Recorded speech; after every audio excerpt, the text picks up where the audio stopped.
O'zbekistonda prava olish hali ham qiyin deb o'ylaysizmi? Videoni oxirigacha ko'ring. Ikkita foydali ma'lumotni bitta videoga joylashtirganmiz. Birinchisi, imtihon markazidasiz. Avtonomda vanjeriyadan birinchi mashq tushuntiramiz. Start mashqi. Mashinamiz chapga burilish chirog'ini yoqib, startdan kirish kerak. Hayotda bu nima degani? Avtomobil yo'li chekkasida turibdi. Yo'l qatnovi qismiga qo'shilish uchun chapga burilish chirog'ini yoqib, boshqa haydovchilarga ishora berish kerak.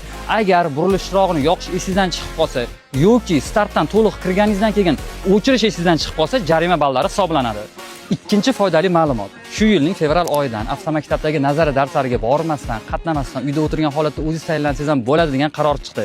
Endi siz azizlarimiz uchun ilovalarni saralab ichidan eng yaxshisini topib qo'yganman. Oson prava ilovasi. Foydali tomonlari. Ilovani ichiga kirsangiz 1dan 1200 gacha bo'lgan barcha yangi savollar ichida joylashgan. Ikkinchidan, mazaq test ishlayotgan paytingizda sizni asabingizga tegib hech qanaqangi 30-40 sekundlik reklamalar chiqib qolmaydi.